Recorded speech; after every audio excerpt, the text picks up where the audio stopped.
قد عدت يا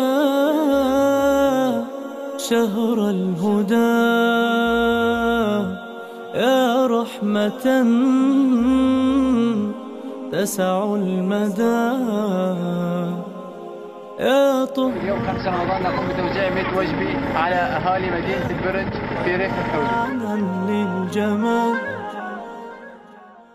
قد عدت يا شهر الهدى، يا رحمة تسع المدى، يا طهر قطرات الندى، يا كل معنى للجمال.